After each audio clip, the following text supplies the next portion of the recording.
Pat, it's a pleasure to meet you as ever. Friends, I have Pat cleverly with me. She works with TomorrowsCompany, which is a leading think tank which is based in the UK. They sit at the junction of business and governance, policy, academia, etc. So basically they hold the keys to how the world thinks about the future. That's something I realized when I was with Infosys, and we work with them fairly closely. So Pat, you've been up to a lot of action in the last year, haven't you? Well, it's a pleasure to see you again. Absolutely.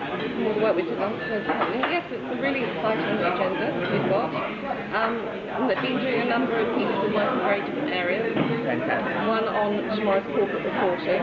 There's a lot of debate going on in terms of how reporting has to change, especially whether there should be global convergence, to what extent should there be integrated reports.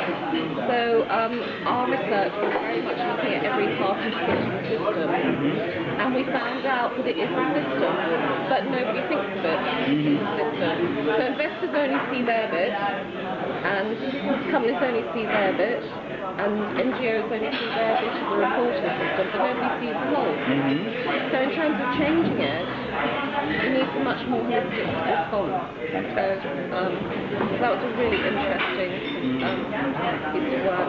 The other is we did two pieces of work on global talent, which was really to understand this phrase war for talent, which we're all very familiar with, whether that's really true. And our conclusion was that we should think of it fundamentally, and not that everybody is talented. The big challenge for organisations is to find and discover that talent in everybody. Okay. Keep people engaged.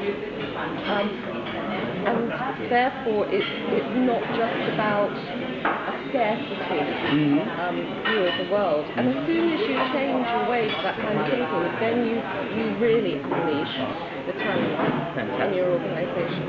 And a piece of work we've just released is Tomorrow's Inclusive Development, which is actually looking at global poverty and why after decades of amazing work with companies and NGOs and obviously governments, we're still facing with a huge problem. And we've come up with the concept of inclusive development, which you'll be familiar with in a way that fits towards on the global company work, which is you have a shared space, so where governments, NGOs and companies have to find new ways of collaborating to deal with the problem, and we call that expanding the shared space. Fantastic, fantastic.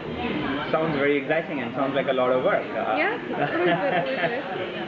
very good fun. Quick question, do you have any examples of companies that are doing pioneer work in each of these three areas? Well, in corporate reporting, I think a number of people would have noticed the work of CUNA.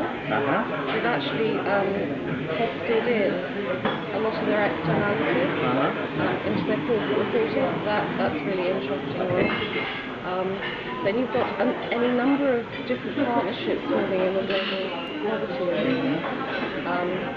In the UK, there's the BSI-WWF partnership. Okay. But still, obviously, the Unilever-Oxfam partnership is still really quite leading edge, because it's actually about how you extract the learning. And in terms of talent, I think it's more about there are lots of companies trying to do lots of interesting things. I'm not sure there's someone who's totally got it right. But a lot of the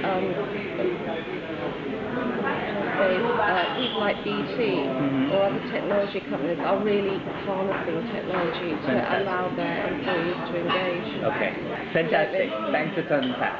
Really appreciate it. Thank you. Lovely to see you again.